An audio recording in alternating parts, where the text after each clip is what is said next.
We are live. What's up, Carcane? What's up, Carcane? We just finished up the Hornady Day 2, the Precision Rifle Challenge in Utah. What was it called? What was the town? Woodruff. My memory over here. Man, it was amazing. Amazing time. Learned a ton. Took a bunch of notes. Plan on doing a couple videos to maybe help somebody that's thinking about doing this. So it was fun. So hopefully you guys are having a good day, because we sure did. Ray did well. He wanted 50%, and what'd you get? 50%. 50%. So he got where he wanted. What's up, Abigail? Daniel? Captain Shark? I did horrible. When I mean horrible, I mean horrible. I had mag issue after mag issue. We took them apart, or tried to take them apart last night. Cleaned them. Moon dust. Would you call it moon dust? So everybody calls it. Yeah, neck cross. It was difficult, fun. Today was a lot more fun. Less stages though, but I think we did what, 8? Why was today more fun for you? Because I already had the experience of shooting PRS day 1, and the weather was a lot better. The wind was better. Did you hit more targets today? I hit more targets. Well, we didn't shoot as many stages, but I felt like I probably shot the same, but it was a better day. You kind of knew what to expect. Yeah, I had my dope was pretty good. It was looking good. I just mag issue after mag issue. So the first round with chamber well, did good. Half the time I'd have to smack the bottom of the mag, or kind of put my hand in there and get it to pop up. So that was the bummer part. I could have got quite a few more targets, but I learned a bunch. I got tons of notes, and I'm excited. Ray won. What'd you win, Ray? I want a Magneto Speed V. Sorry, go ahead. Corona. Magneto. Corona. I want a Magneto Speed V3 chronograph. You know, the big kit was like $400, so I was happy with that. Guys, they say, when I say these are the pro shooters that were on my squad. They said that this is the hardest PRS match in the country by far. This is only the second one ever. They said that because it was an Armageddon Gear Cup qualifier, it made the target smaller. So yeah, it was definitely no joke. I mean, in that 50th percentile are some really recognizable names. So I'm happy with that. I feel like I shot well for what I had. Yeah. One of the things that I learned more than anything was you need a game changer, and you need bags. I can't see. Bags, yeah, you need lots of different bags. That was probably the most important piece of gear or kit out there. Was a game changer? Was a game changer. Yep, everybody was throwing it on everything. I got a chance to use BAM? It was a BLAM. BLAM, yeah. BLAM wedge. Precision, yeah, wedge. And it was really cool. Now, I hate to throw this out here, but we're on a chat. You guys, if you watched where I put the Area 419 Arca mount bag on the bottom of mine, that is the worst bag I've ever used in my life. Matter of fact, it caused me a lot of issues on day 1 because it rolls. It actually flops up underneath the rifle on both sides. It's not rigid enough. And I know they've addressed that with a new plate mount, but that thing's huge. It is huge. But yeah, no, I ended up borrowing some other items, so definitely we need to do a chat one night and talk about those. Yeah, gear is important to have. The experience knowing how to run a Kestrel.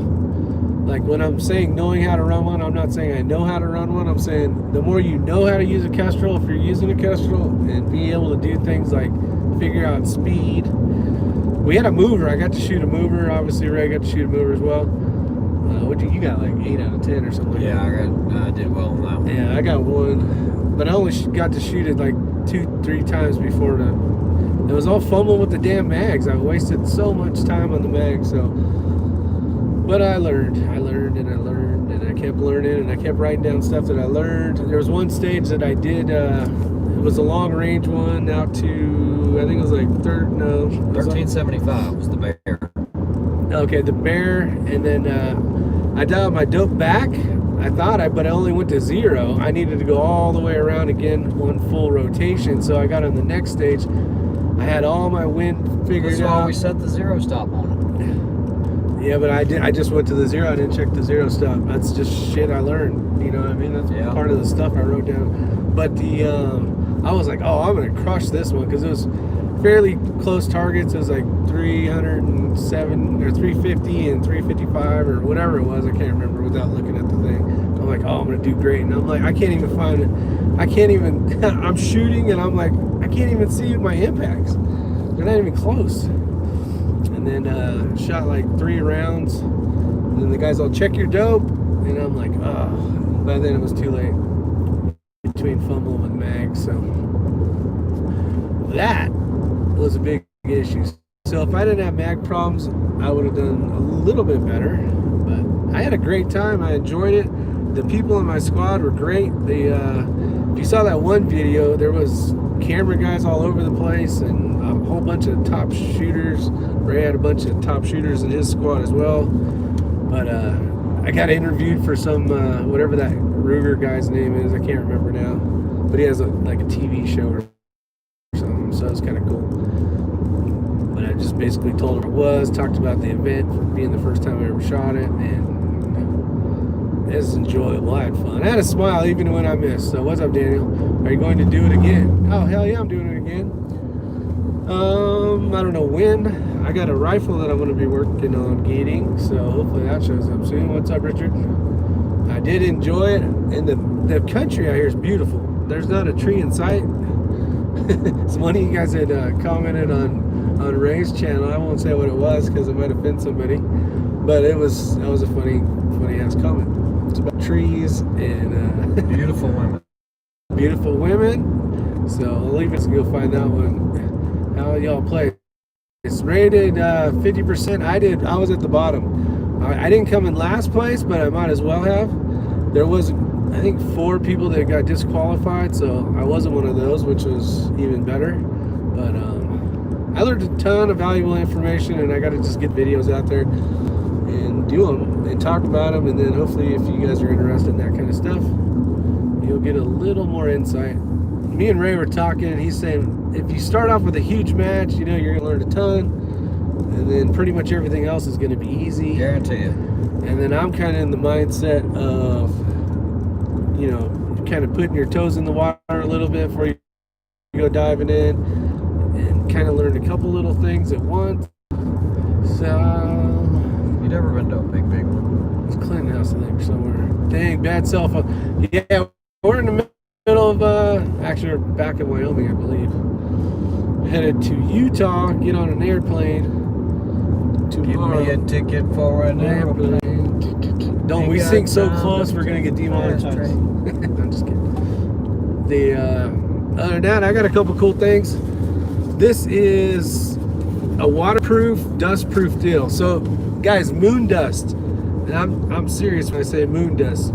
You gotta have a chamber flag in your rifle the whole time. Cars are not cars. You know, like 4-wheelers and stuff's driving by. Foot traffic and everything else. And you're just getting dust and grime and shit all over your bolt, all over your mag well, all over your mags.